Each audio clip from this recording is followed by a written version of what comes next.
सर्वेभ्यो नमो नमः। 10वां पाठः का द्वितीय भाग। तो पहले हम सब मंगलम करके फिर यहाँ पर पहुँचते हैं बच्चों, जिससे हमारा वह कार्य हमेशा चलता रहे। यज्जाग्रतो दूरमुदयति दैवं तदुसुप्तस्य तथैवेति दूरंगमं ज्योतिषां ज्योतिरेकं तन्मे मनः शिवसङ्कल्पमस्तु। तन्मे मनः शिवसङ्कल्पमस्तु।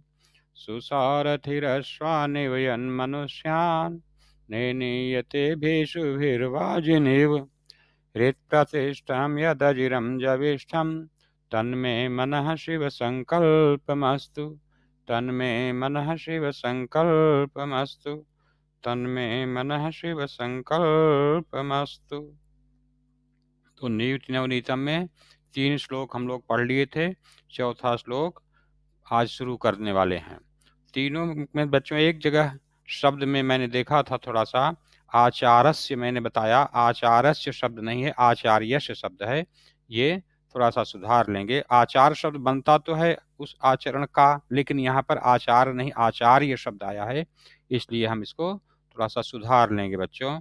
आचारस्य की जगह आचार्यस्य इसको कर लेंगे, जिससे कि यह एक वर्तनी वाली जो यहाँ पर दोष दिख रहा है, ये वर्तनी का दोष सुधर जाए, इसको बना लेंगे आचार्यस्य। आचार्य शब्द है ना, तो आचार्यस्य इस तरह से हो जाएगा। स थोड़ा सा कम ठीक दिख रहा है अभी। आचार्यस्य इस तरह, र में यह भी है तो इसलिए आचार्यस्य नहीं आचार्यस्य इस तरह से सुधार लेंगे इसको थोड़ा सा। अब हम चौथे श्लोक की तरफ पहुंचते हैं। 3 तो हो गए थे, 3 हो गए थे। चौथा श्लोक है, 3 यहाँ नहीं बल्कि 4 नंबर रखेंगे हम, और चौथे को यहाँ पर हम सुधार करके हाँ अब 4 वाला एक श्लोक का शब्दार्थ और भावार्थ करेंगे बच्चों। चलो चौथा श्लोक देखते हैं अब। सर्वं परवशं दुःखं सर्वमात्मवशं सुखम् एतद्विद्यात् समासेन लक्षणं सुखदुःखयोः। सर्वं परवशं दुःखं सर्वमात्मवशं सुखम् एतत् विद्यात् समासेन लक्षणं सुख दुःखयोः। इसमें सुख और दुख का लक्षण बहुत संक्षेप में, कहीं भी आप नहीं प्राप्त कर सकते। संस्कृत ऐसी एक भाषा और साहित्य है, बहुत कुछ बातें थोड़े में ही बता दी गई। देखो इन कम शब्दों में दो पंक्तियों में हम कहें या एक छोटे से श्लोक में पूरा सुख और दुख का लक्षण बता दिया गया है, परिभाषा की। सुख किसे कहते हैं, दुख किसे कहते हैं। सर्वम मतलब सब कुछ, परवशम जो दूसरे के वश में है, जो अपने वश में नहीं रहे कोई कार्य करना, कि वह करेगा तो होगा नहीं तो नहीं होगा। हमें जाना है कहीं दूसरी जगह, वह अगर अपनी गाड़ी लेकर के आएगा तो हम जा सकते हैं, और नहीं लाएगा तो हम बिल्कुल नहीं जा पाएंगे, जहाँ की जाना बहुत जरूरी है। तो परवश हो गए, पराधीन हो गए हम लोग। तो अगर कोई कार्य पराधीन है, दूसरे के वश में है, समझो दुख है। और सर्वम आत्मवशम, सर्वम आत्मवशम को अलग करेंगे। सर्वम आत्मवशम जो सब कुछ अपने वश में है वह सुख, हम उसे सुख कहते हैं। जब अपना जो काम कहे, भले ही हमारे पास टूटी साइकिल ही हो और 10 किलोमीटर जाना हो, तो उससे कम से कम घंटे भर में या आधे घंटे में किसी कुछ समय के बाद पहुंच तो सकते हैं। इस तरह से वह सुख ही है कि हम जहाँ चाहे जैसा कि ये कर लिए। एक उदाहरण के लिए, तो जो कार्य हम करने में स्वतंत्र हैं बच्चों, उसे सुख कहेंगे। और जिस कार्य को करने में पराधीन है, परतंत्र है, स्वतंत्र नहीं है, उसको हम दुख कहेंगे। स्वाधीन है तो सुख, पराधीन है तो दुख हो गया। स्वाधीन है तो सुख है। तो एतत् मतलब इसको, विद्यात् मतलब जानना चाहिए, समासेन मतलब संक्षेप में, थोड़े में ही, लक्षण मतलब लक्षण, पहचान, सुख दुःखयो सुख और दुख का। इसे सुख और दुख का बहुत संक्षेप में पहचान जान लीजिए कि अगर काम करने में अपना वश रहे, अपने अनुसार अपने नियंत्रण में रहे तो वह सुख है, और दूसरे के वश में कोई कार्य है कि वह करेगा तब हमारा कार्य होगा, उसमें हमें दुख की अनुभूति होगी, उसमें सुख नहीं मिलता है। यह बात बड़ी ही अच्छी तरह से बताया गया बच्चों। इसको हम याद कर सकते हैं, जीवन में हमेशा हमें यह रास्ता देगा। तो चलो कुछ शब्दार्थ लिख लेते हैं इसका।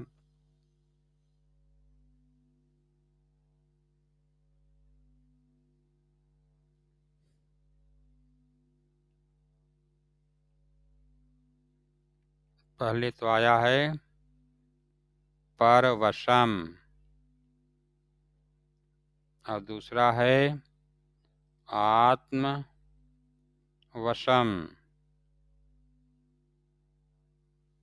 आत्मवशम को अलग से मिलाकर पहले उसको अलग करके बता देंगे आपको। पहले इसी को बताते हैं, पहले इतना ही बताते हैं बच्चों।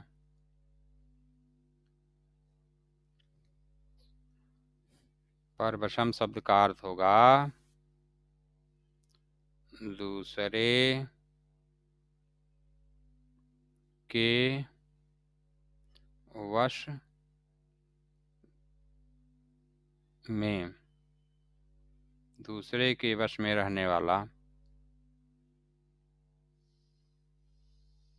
या होने वाला। और अगला शब्द आया है बच्चों, लिखा है सर्वमात्मवशम।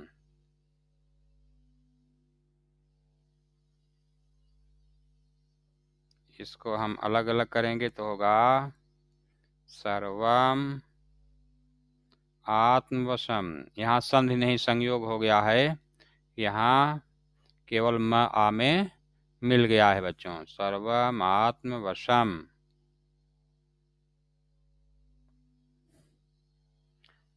इसका अर्थ हुआ सर्व मतलब सब, आत्मवशम मतलब अपने वश में रहने वाला।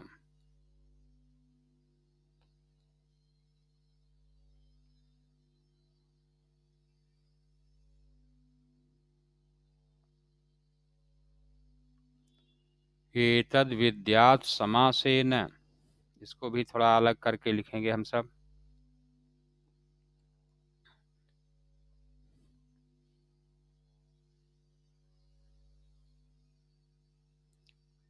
एतद् विद्यात् समासेन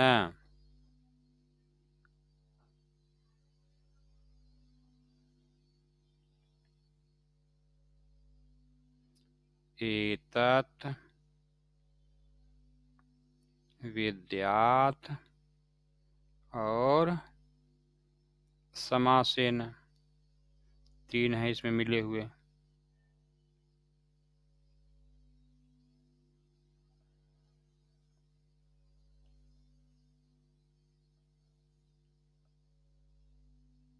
तो इनके अलग अलग सब अर्थ हैं। इसमें तीन शब्द मिल गए, देखो एतत् विद्यात् समासेन।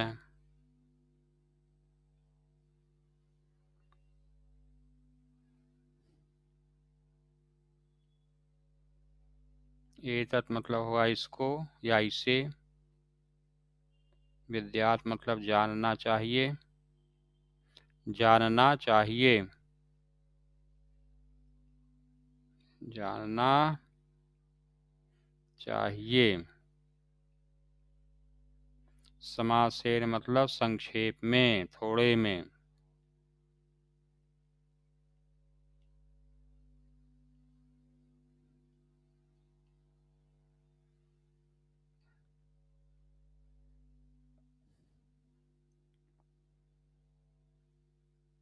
अब हम इसका भावार्थ भी लिख लेंगे।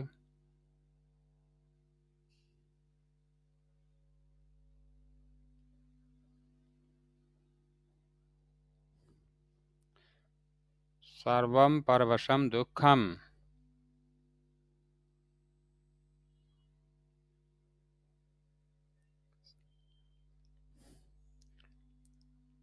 दूसरे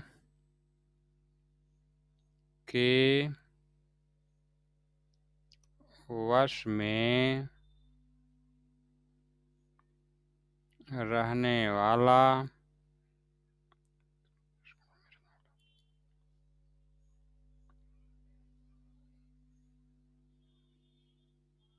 सब कुछ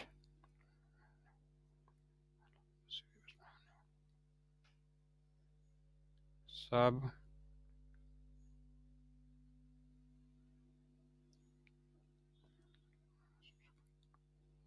दूसरे के वश में रहने वाला सब कुछ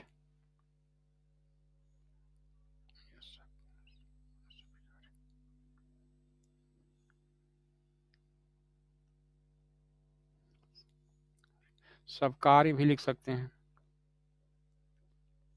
रहने वाला सभी कार्य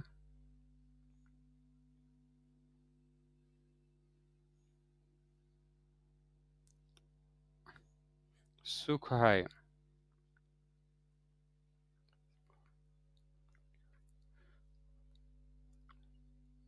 ये सब कार्य और अरे उल्टा कर दिया बेटा, सब कार्य दुख है। सर्वम परवशम दुखम, और अपने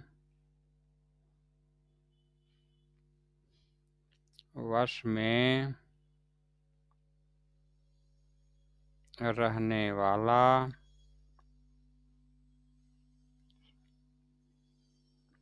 सब कार्य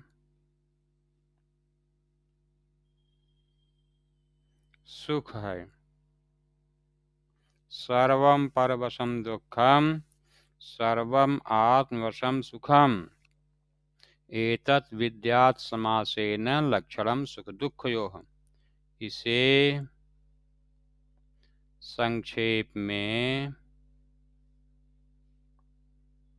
सुख और दुख का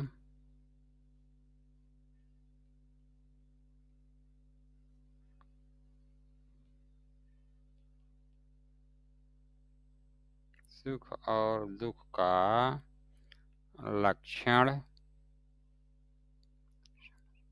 समझना चाहिए या जानना चाहिए।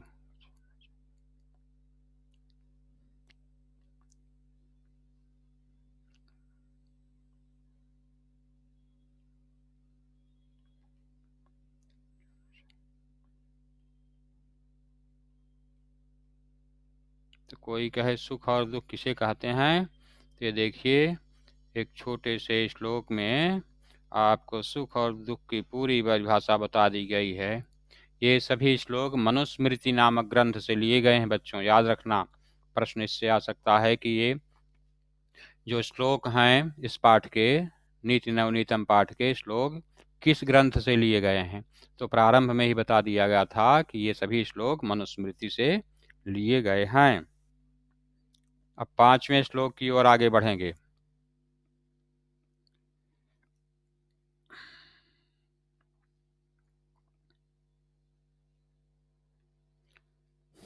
यत् कर्म कुर्वतोऽस्य स्यात् परितोषोऽन्तरात्मनः तत्प्रयत्नेन कुर्वीत विपरीतं तु वर्जयेत्। यत् कर्म कुर्वतोऽस्य स्यात् परितोषोऽन्तरात्मनः तत्प्रयत्नेन कुर्वीत विपरीतं तु वर्जयेत्।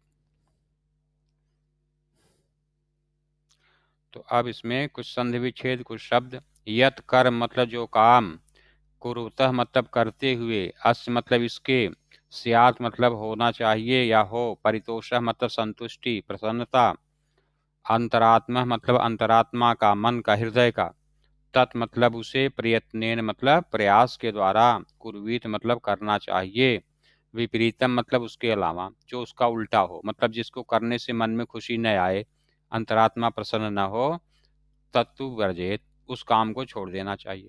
कहने का मतलब ये है बच्चों कि जिस काम को करने से हमारी अंतरात्मा, हमारा मन कहे कि हाँ हाँ ये बहुत अच्छा कार्य है, अंतरात्मा खुश हो जाए, उस काम को जरूर करिए। और जिस काम को करने से मन में बड़ा दुख लगता है, ये तो अच्छा काम नहीं है, हमें नहीं करना, जैसे चोर जो है चोरी करता है तो उसका मन थोड़ी कहता है चोरी करना बहुत अच्छा है करो, वो तो मजबूरी है, कहता है चोरी अच्छी बात नहीं है लेकिन क्या करूं, मुझे कहाँ से पैसा मिलेगा, करना ही पड़ रहा है, बहुत दुखी होकर कार्य करता है। तो जो जिस कार्य को करते हुए मन बहुत दुखी हो जाए, आत्मा में प्रसन्नता न हो, उस कार्य को हमें त्याग देना चाहिए, ये भाव है इसमें। तो चलें पहले शब्दार्थ लिखते हैं। पहले शब्दार्थ और संधि विच्छेद करके आगे बढ़ेंगे, तब बनेगा अपने से पूरा काम। यत् कर्म कुर्वतोस्य स्यात्, तो यहाँ पर है, पहले तो आ गया कुर्वतो स्य, दो शब्द हैं इसमें, दो शब्द हैं बच्चों, कुर्वतः स्यात्।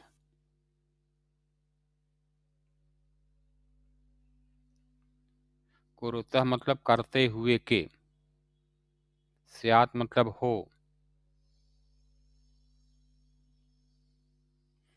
कुरुतः मतलब यहाँ करते हुए के।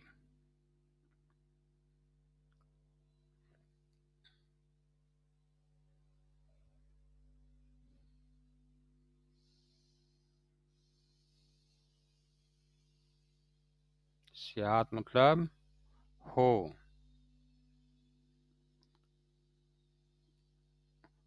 परितोषोऽन्तरात्मा, यहाँ लिखा है आगे, परितोषो अंतरात्मना, अंतरात्मना ऐसे है।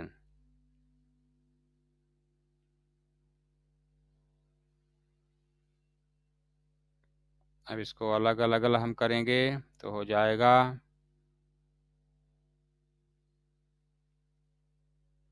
परितोषः अंतरात्मनः,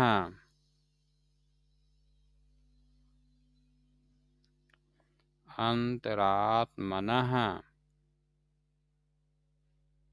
परितोषः मतलब होता है संतुष्टि, प्रसन्नता।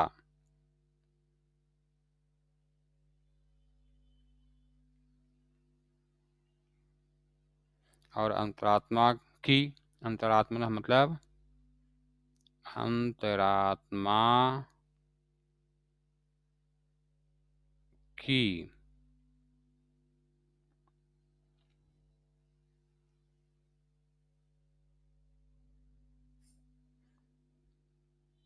तत्प्रयत्नेन कुर्वीत विपरीतम तो वर्जयेत। वर्जयेत मतलब त्याग देना चाहिए।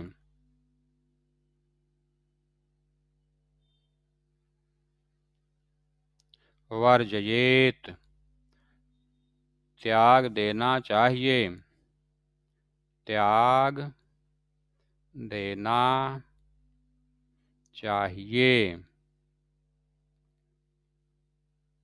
अब हम भावार्थ समझेंगे इसका बच्चों। भावार्थ, शब्दार्थ भी समझें तो आपको भावार्थ समझने में आसानी रहती है। ये तो आपकी मदद के लिए मैं भावार्थ भी बता देता हूँ, लिख भी देता हूँ। यत् कर्म कुरुतोस्य स्यात्, जिस कार्य को करते हुए इस अंतरात्मा के अंदर संतुष्टि हो उसको करना चाहिए, प्रयत्न बहुत प्रयत्न से, और उसके विपरीत अगर कोई कार्य है तो उसको त्याग देना चाहिए। चलिए लिखते हैं यहाँ पर हम लोग बच्चों।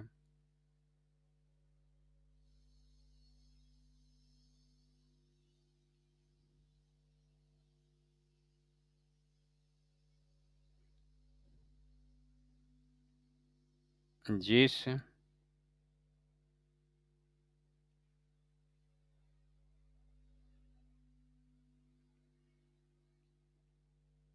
कार्य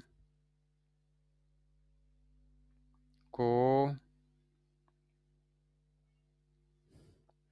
करते हुए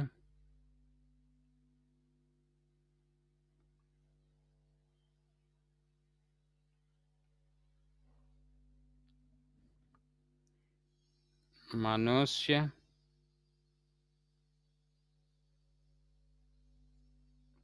की अंतरात्मा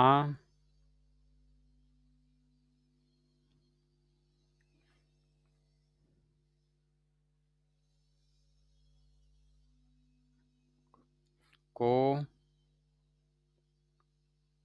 संतुष्टि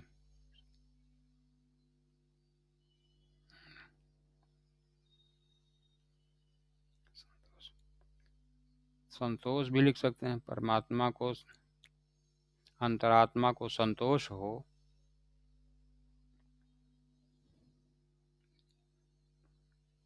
उस कार्य को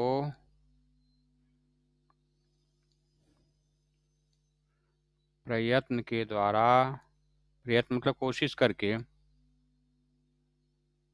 द्वारा करना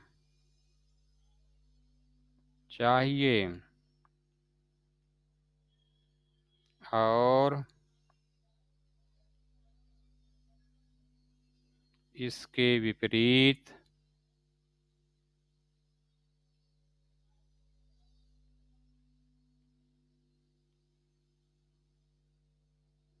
अर्थात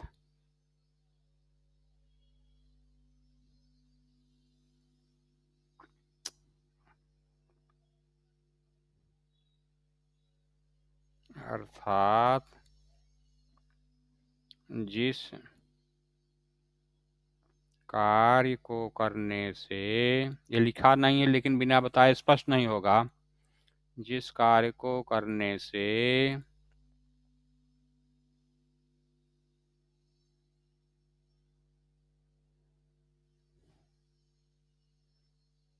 अंतरात्मा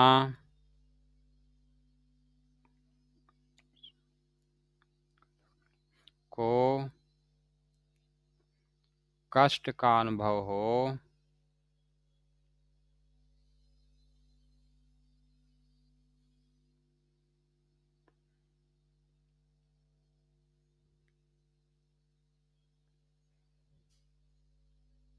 उसे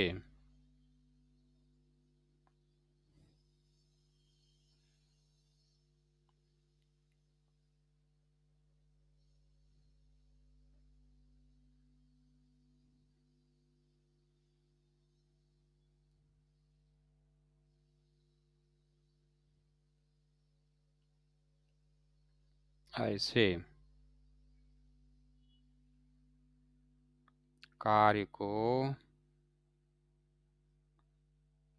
त्याग देना चाहिए, छोड़ देना चाहिए। त्याग देना चाहिए।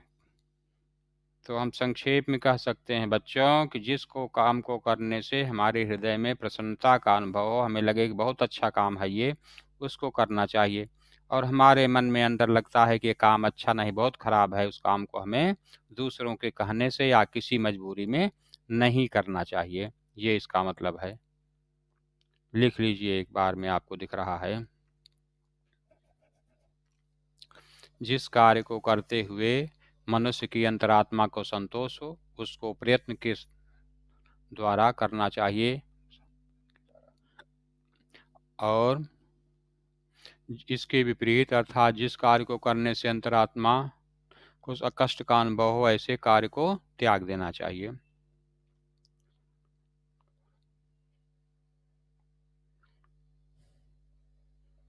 लिख लिए होंगे तो हम अब पाठ का जो अंतिम श्लोक 6 नंबर 6वां श्लोक का जो है उसको पढ़ेंगे बच्चों। अब हम 6वां श्लोक के पास पहुंचते हैं।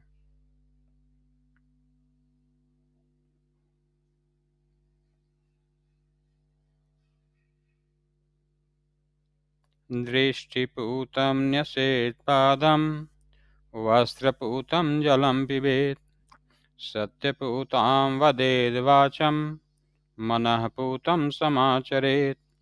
दृष्टिपूतं न्यसेत् पादं वस्त्रपूतं जलं पिबेत् सत्यपूतां वदेद् वाचं मनः पूतं समाचरेत्। किस तरह का कार्य कैसा करना है इसमें बहुत अच्छे समझा रहे हैं। दृष्टिपूतम मतलब, दृष्टि मतलब निगाह, अपनी आंखों से। पूत मतलब पवित्र, हर जगह पवित्रता के अर्थ में पूतम शब्द का प्रयोग किया गया है।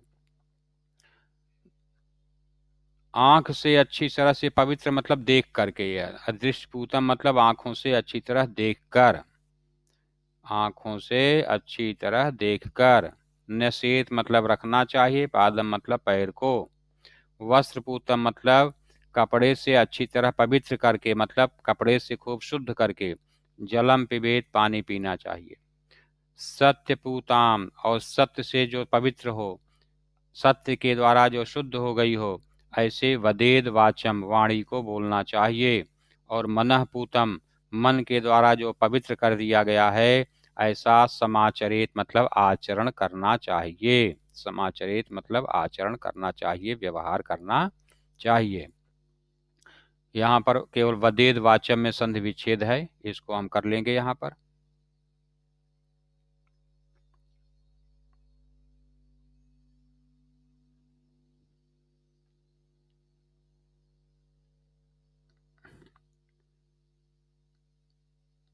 वदेद वाचम, यह है वदेत धन वाचम। वदेत मतलब बोलना चाहिए, वदेत मतलब बोलना चाहिए। और वाचम का मतलब है वाणी को। वाचम का मतलब है वाणी को, वचन को।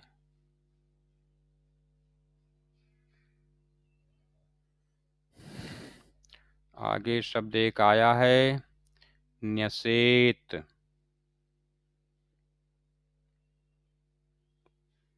न्यसेत का मतलब है रखना चाहिए। न्यसेत का मतलब है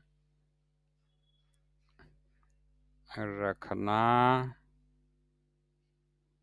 चाहिए। और पूतम शब्द बार बार आया, उसको बता दूं। पूतम का मतलब है पवित्र।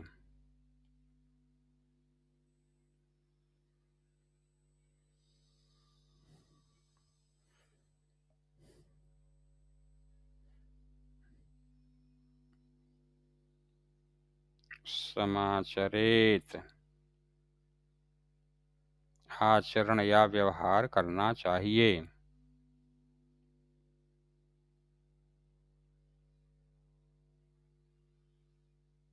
करना चाहिए। इस तरह से ये मुख्य शब्द थे इसमें, जिसको कि मैंने बताया आपको।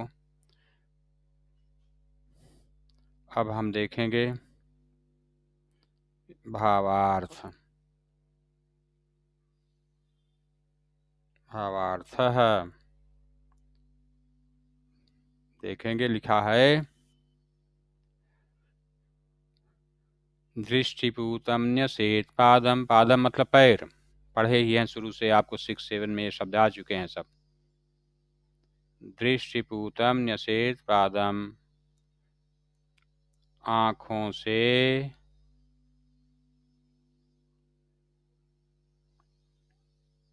अच्छी तरह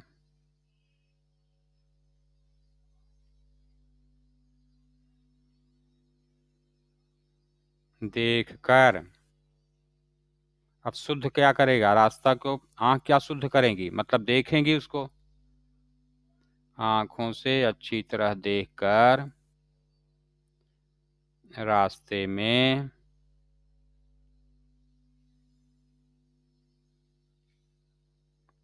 पैर रखना चाहिए।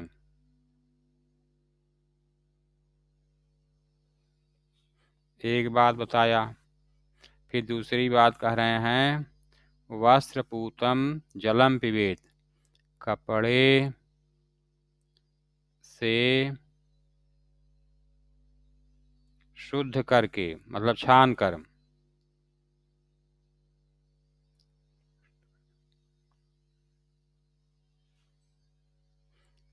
पानी पीना चाहिए। पानी पीना चाहिए। अब इसका ये मतलब नहीं है बेटा कि कहा है तो अब जाओ जहाँ पर खूब शुद्ध पानी है उसको भी कपड़े से छानने लगो। ये उस समय की बात है, सब समय परिस्थिति के अनुसार उसका अर्थ थोड़ा सा समझ लेना चाहिए कि जब तालाब या कुएं से पानी निकालते हैं और सीधे उसको पी लेते हैं तो उसमें शुद्धता कम होती है, तो उसको पहले अच्छे से कपड़े से छान लेते हैं तो जो अशुद्धि है वह दूर हो जाती है, इसलिए कपड़े से छानना कहा गया।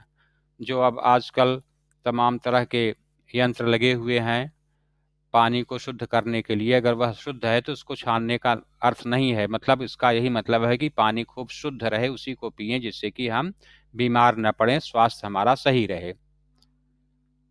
तो पहले कपड़ा ही एक ऐसा साधन था जिसको कि हम उपयोग करके पानी को शुद्ध कर लेते थे, छानते थे उससे, तो जो उसके ऊपर तमाम चीजें रहती थी वो दूर हो जाती थी।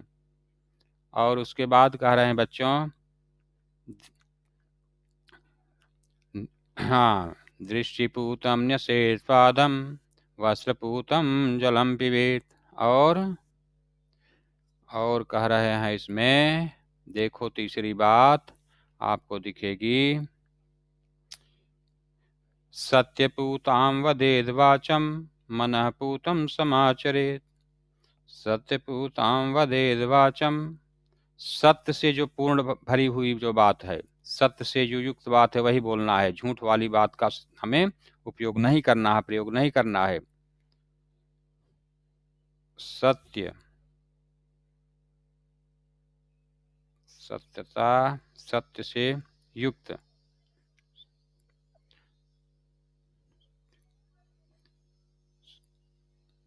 सत्यता से युक्त वचन बोलना चाहिए। सत्यता थोड़ा कठिन लगता है, सच्चाई भी लिख सकते हैं आप।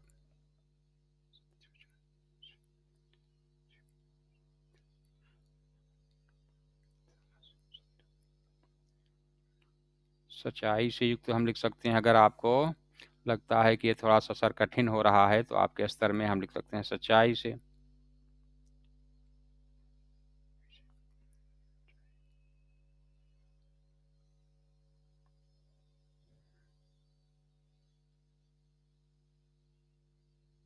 और अंत में कहा मनः पूतम समाचरेत, मन जिसको कहे कि अच्छा आचरण है वही करना है।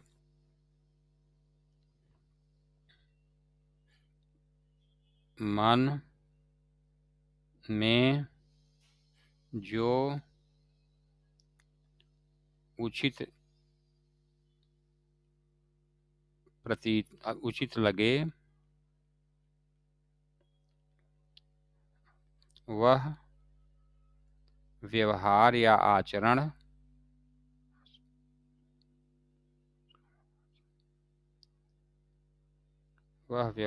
करना चाहिए, या वैसा,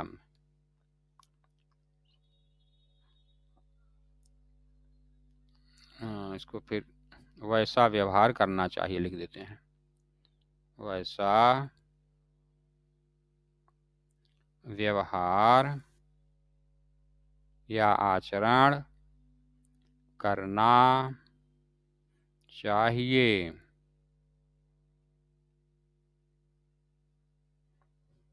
इस तरह से देखें तो हम लोगों ने इसका भी भावार्थ और शब्दार्थ लिख करके अपना ये पाठ पूरा किया। आँखों से अच्छी तरह देखकर रास्ते में पैर रखना चाहिए, कपड़े से शुद्ध करके पानी पीना चाहिए, सच्चाई से युक्त वचन बोलना चाहिए और मन में जो उचित लगे वैसा व्यवहार करना चाहिए। मेरे समझ से भावार्थ अच्छी तरह से आपकी समझ में आ गए होंगे। चलिए एक बार और यह पाठ हम सब श्लोकों का उच्चारण कर लेते हैं और शब्दार्थ आप लिख ही लेंगे। जिससे कि हमारा यह कार्य पूरा हो जाए।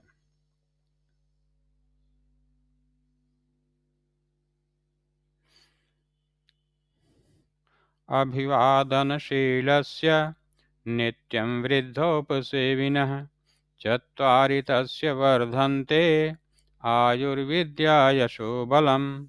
यं माता पितरौ क्लेशं सहेते संभवे नृणां न तस्य निष्कृतिः शक्या कर्तुं वर्षशतैरपि। तयोर्नित्यं प्रियं कुर्यादाचार्यस्य च सर्वदा तेष्वेव त्रिषु तुष्टेषु तपः सर्वं समाप्यते। सर्वं परवशं दुःखं सर्वमात्मवशं सुखम् एतत् विद्यात् समासेन लक्षणं सुखदुःखयोः। यत् कर्म कुर्वतोऽस्य स्यात् परितोषोऽन्तरात्मनः तत्प्रयत्नेन कुर्वीत विपरीतं तु वर्जयेत्। दृष्टिपूतं न्यसेत् पादं वस्त्रपूतं जलं पिबेत् सत्यपूतां वदेद् वाचं मनःपूतं समाचरेत् मनःपूतं समाचरेत्। इस तरह से इस पाठ का अर्थ भावार्थ समझ लेंगे, जिससे कि अभ्यास समझने में हमको मुश्किल न आए। पाठ से आधारित जो हैं और शब्दार्थ भी आप लोग लिख लेंगे इनका, जो पाठ के अंत में दिए गए हैं उनको ही, जो मैंने बताया उनको भी। तो आज यहीं पर पाठ को रोक रहे हैं बच्चों, अगले दिन फिर हम लोग मिलेंगे। सर्वेभ्यो धन्यवादाः, नमो नमस्ते।